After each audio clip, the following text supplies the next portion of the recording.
right, what's up everybody? Just wanted to do a quick little video here.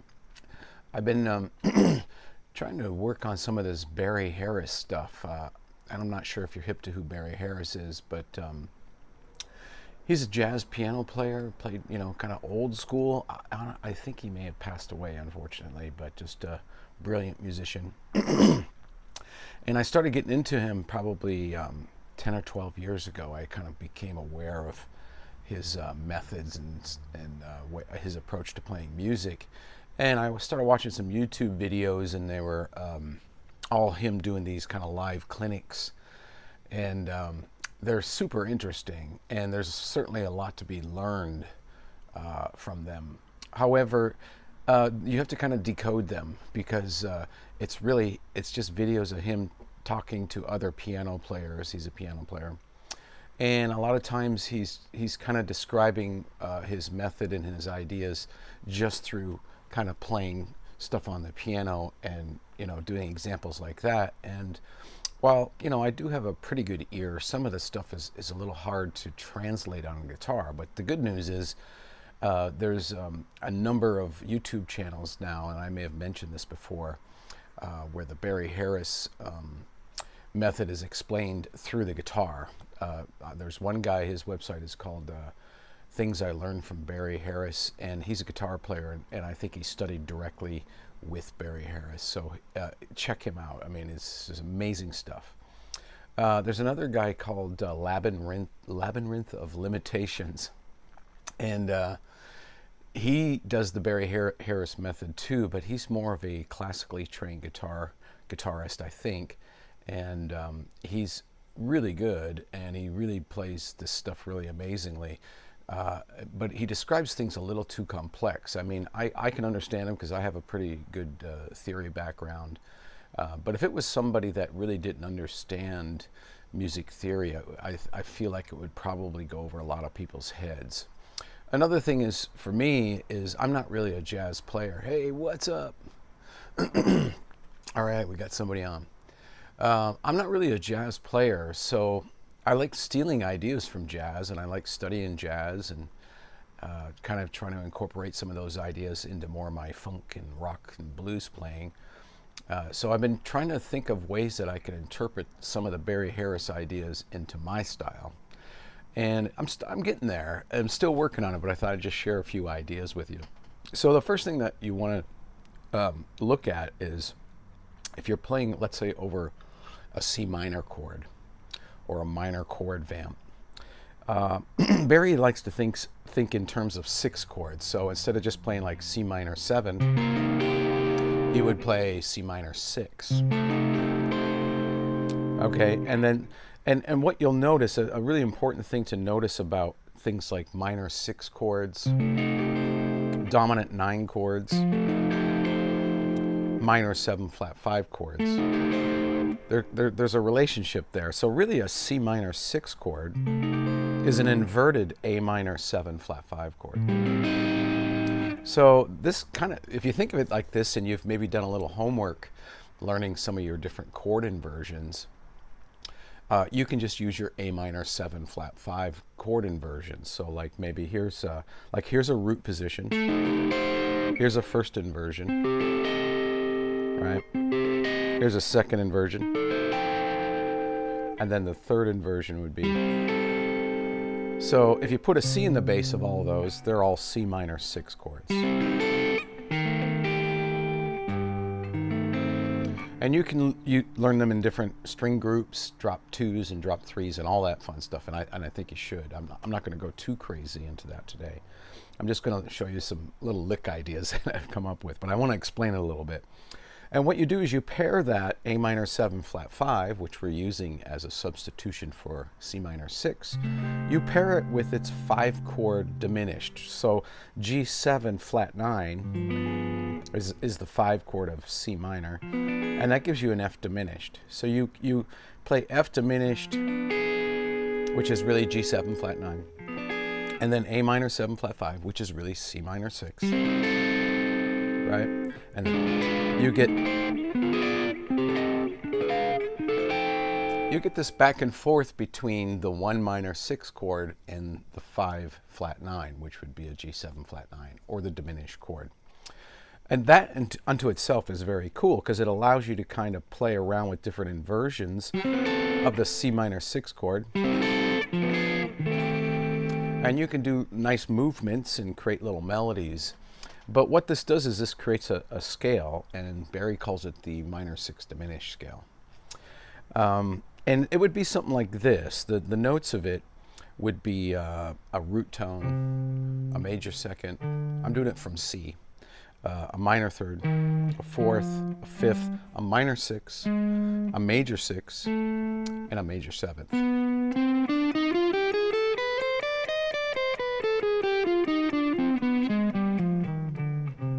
So it's interesting as a scale, but what I think is more interesting about it is ways that you can kind of use it harmonically. So if you were to take like a minor 7 flat 5 is really a C minor 6, right? Now you could also convert the C minor 6 to minor 6 pentatonics, like they call it the John Coltrane pentatonic, right? So you've got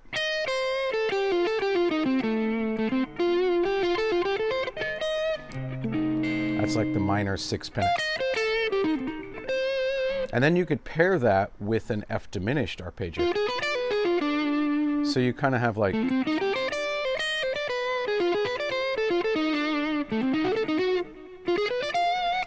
and you can kind of cross-pollinate those in lick ideas.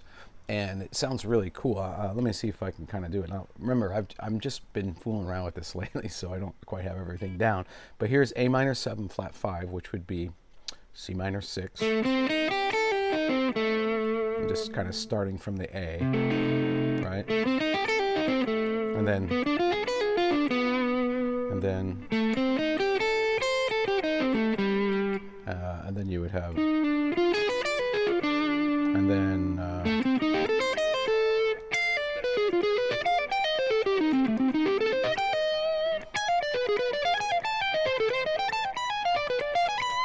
so I'm just ping-ponging back and forth between like an F diminished and an A minor 7 flat 5. And if you were to play that over like a static C minor chord, it sounds pretty cool.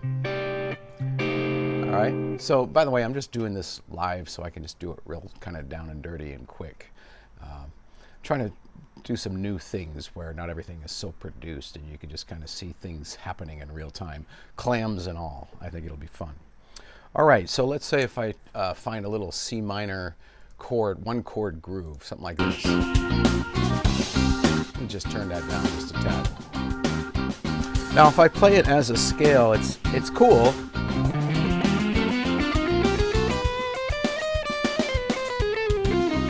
But it doesn't quite have the magic that it would if you just kind of go back and forth between kind of the A minor 7 flat 5, which would be,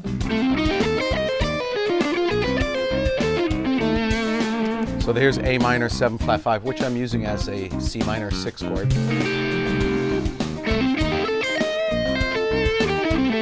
That's an arpeggio. And then if I play the F diminished,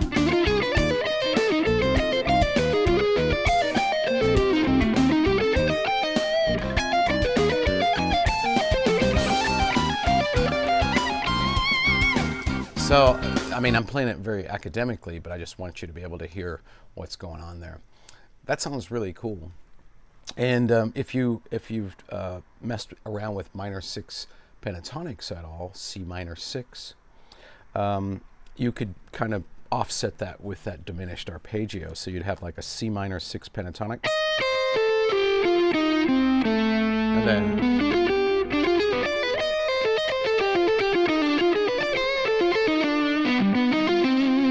and it's just got a really hip sound, you know.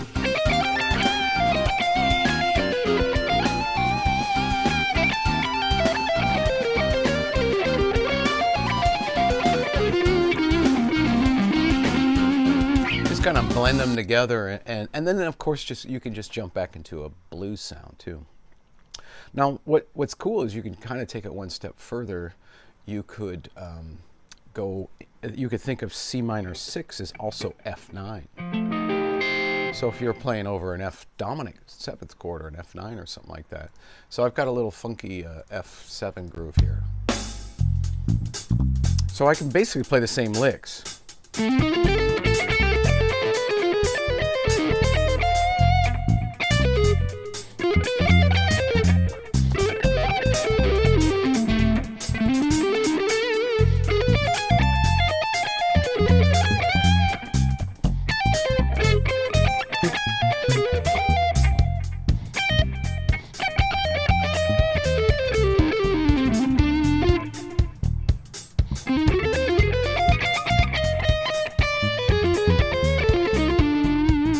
That sounds super hip. Now, you know, you can always use your Mixolydian and all that stuff too, right?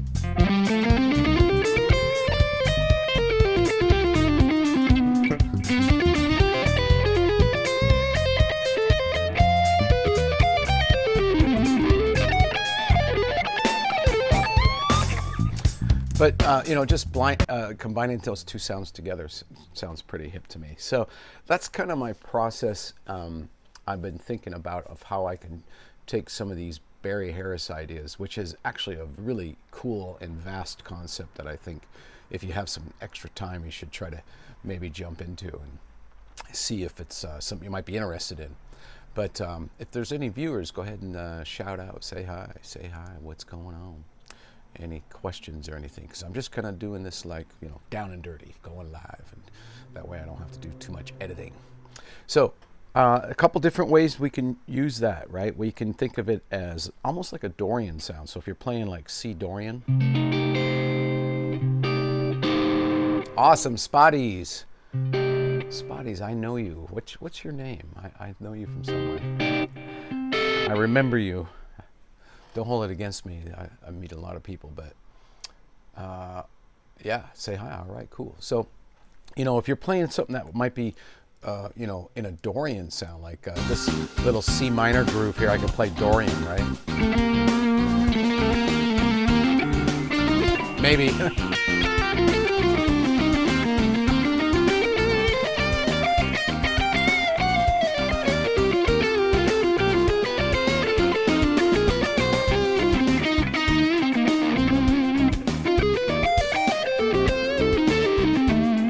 So there I can start implementing some of that Barry Harris stuff.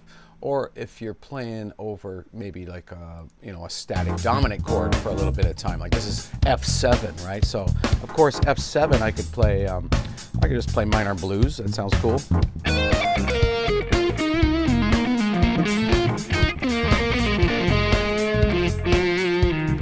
I could play more of a Mixolydian sound.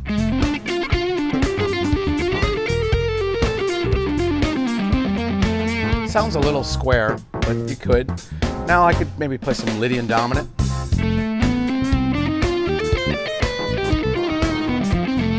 That sounds cool.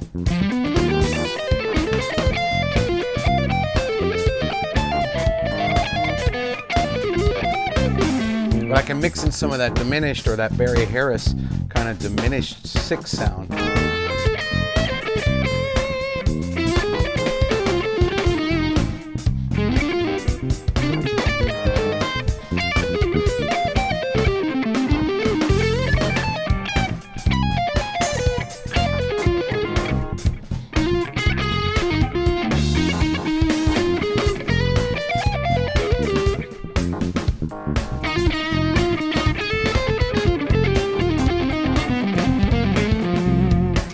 Sound.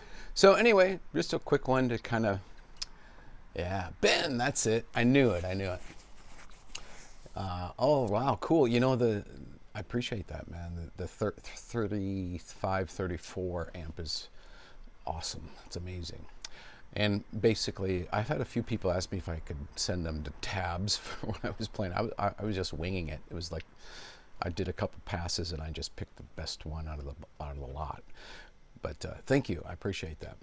So right on. So, you know, I don't want to stand here too long, but I just wanted to, maybe I'll keep updating this so that you can kind of see my evolution through this little bit of Barry Harris, where I can adapt it to my particular sound or my style, and maybe you can find ways that you could do it for yours too. So there's some really, really great concepts, mostly harmonically, like chord wise, but there's also some great scalar and lines and stuff that you can steal from that too.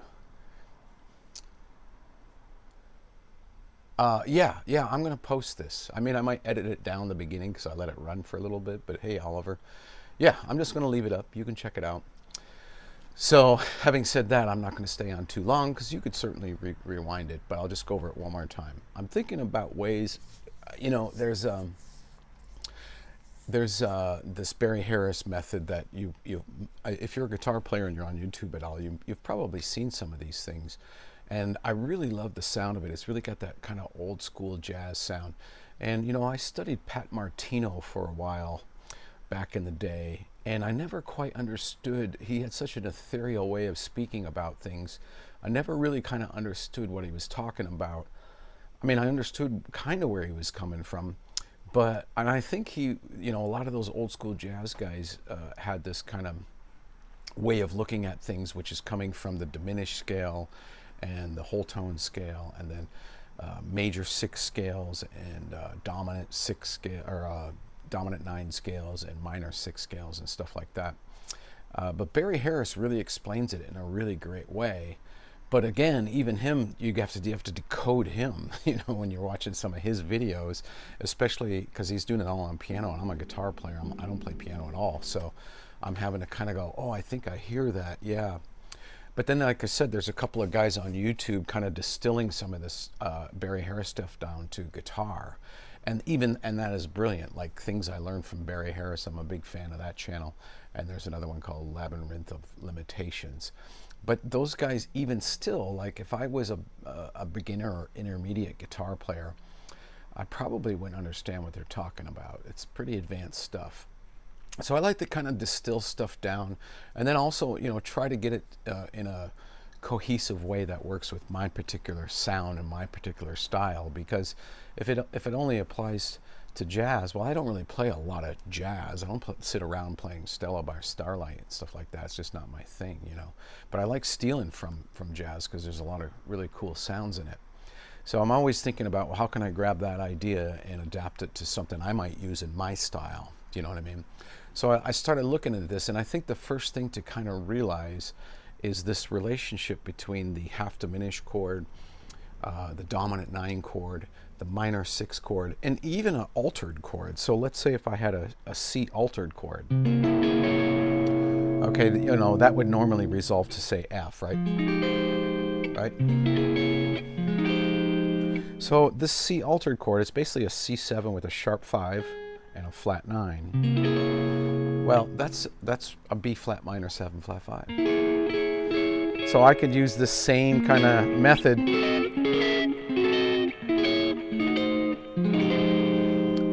going, you know, in a 2-5-1 or something like that too. So, and that's mostly how they use it. But you got to be able to see the relationship between all these things. So like a C minor 6 chord, which is, you know, a little bit to grab onto here, is really an A minor 7 flat 5. All right, so if you know your different inversions of A minor 7 flat 5, right, then you know all your C minor 6 chords, because they're basically the same thing, same notes. And then in between the inversions, you like put a diminished chord up like a whole step, like a D diminished. And then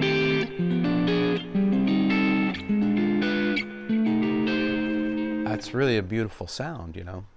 So it kind of allows you to fill in holes if you're playing rhythm guitar or chordal type stuff. Instead of just sitting here and banging away on a minor 6 chord forever, you could sneak in some of those diminished chords in between. And all they really do is represent as the 5 chord, because D diminished is like a G7 flat 9.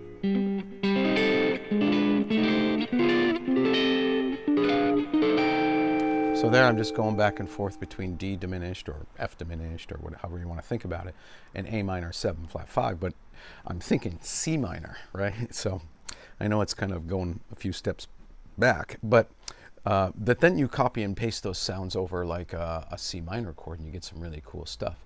And then you can also copy and paste them over an F dominant chord, play basically the same lines, and you get some really cool stuff. Now, I also have some interesting, I think interesting, I don't know, maybe not, but I see minor 7 flat 5 chords as a scale, as like a minor pentatonic with a flat 5. So if I see A minor 7 flat 5, I think of A minor pentatonic with a flat 5.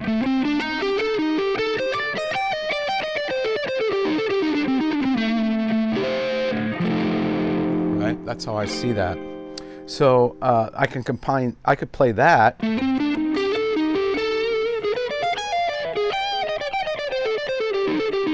And I could play some of those F diminished arpeggios. There's F diminished.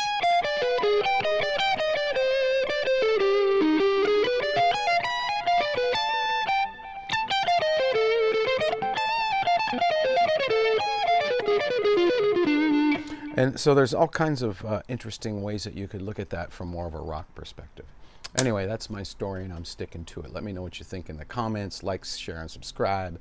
Blah, blah, blah. I'll see you soon. Cheers.